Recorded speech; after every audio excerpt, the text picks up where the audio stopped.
My name's Nico Salazar. I go by Nico Salazar. I am a DJ and producer. I'm involved in a couple of labels. Yeah, I kind of do a lot. I got into the scene after seeing Tiesto play in Europe on a music video. I saw that music video and it was Adagio for strings. And it was after seeing that, I was like, I want to go to a rave. Soon afterward, here we are a decade later.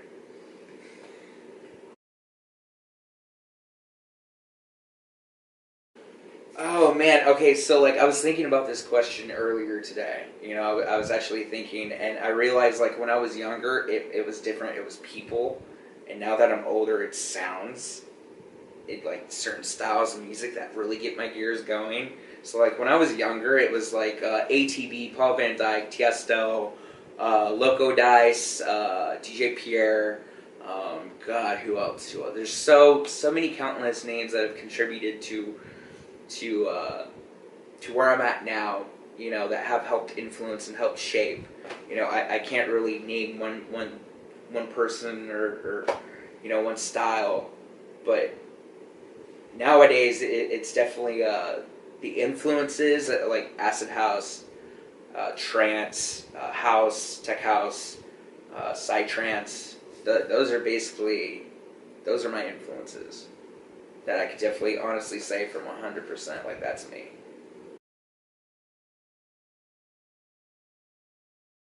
Alright, so there is a small club in Reno called the Bluebird. The sound system in there is just, it's a function one, and the vibe of the venue is so grimy and so grungy. It's one of my favorite places to play. People literally go inside and lose their minds. And it is definitely one of my favorite places. I'd have to say here in Las Vegas, my favorite place to play would be Artisan. I was there for 6 months out of the year about 3 or 4 years ago. Yeah, 3 or 4 years ago. That venue actually like put people in front of me. Like there was a crowd there. I was so intimidated by the equipment we were using, and it was just over time. It literally gave me that push out of the door. Playing at Artisan and learning to read a crowd. Definitely have really special memories with Artisan. There's times in life that things happen and you're never gonna forget those things. Like no matter what you go through, like there's just certain things in life just never gonna forget. That was my Chicago experience. Just going back to Chicago, where house music was created, and playing with all these legends like Julian Jumpin' Perez and Steve Silk Hurley. I mean, that was being on the same bill just blew my mind with them. Like, it just blew my mind. It's something I used to dream about as a kid growing up in Las Vegas. I'm literally looking out the window right here. And like my high school is literally on the other side, and I used to go to that high school and dream about going to Chicago, and it happened. It was a dream come true.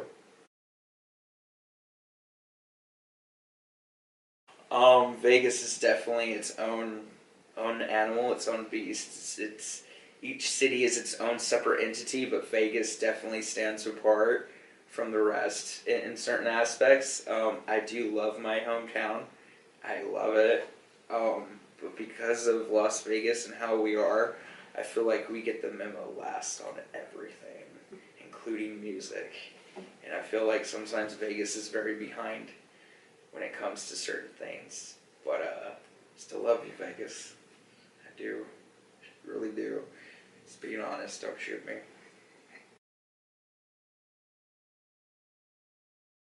Oh, okay, so like Trinity is my own baby. It's my own label. I feel like if you're gonna be a DJ, you need to actually learn to produce and, push out your own tracks into the world. And basically, Trinity was that starting point for me as a recording artist, as a producer. We released a lot of house. We've released dubstep. We've released trance. I think we've even released a trap release on on Trinity, and yeah, it was definitely one of those things that taught me more about the business side of the industry instead of just the creative side, and I'm really grateful for that because it basically helped me learn and have some knowledge on how the scene, or not the scene, but the industry works. You know.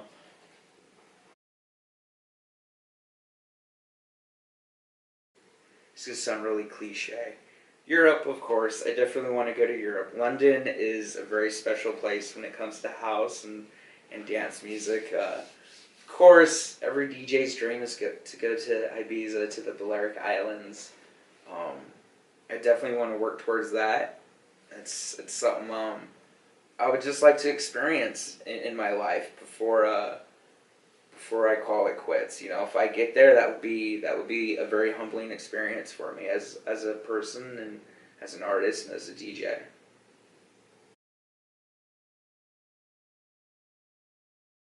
Code Collective. Oh, I have so much love for my crew, Code Collective. So 3 years ago, I get booked. 3 or 4 years ago, I get booked for my first out of town gig in Reno, Nevada. And so I went up there and I played at the club called Bluebird. And what was weird was like I didn't expect to go back, but they kept having me go back and play. And before I knew it, this whole plot unfolded where I kept getting asked back to the point where they're like, "Do you know what? Why don't you just come and get involved with us? Be a member, like a core member of the crew. Help us make decisions. You know, help us throw shows. You know."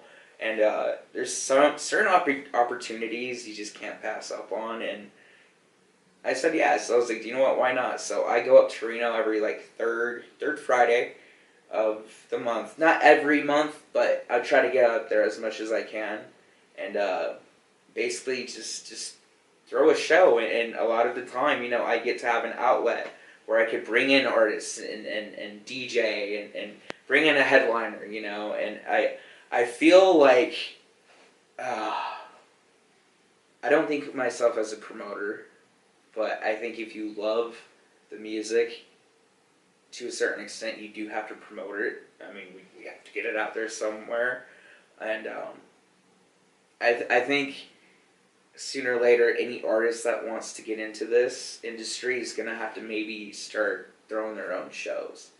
Working with Code Collective in Reno gives me that option if I need to. And I love them. They literally kind of just gave me the world there, you know, an opportunity that I've been wanting. And, you know, I could go up there anytime I want and play. So I love them. Love them to death.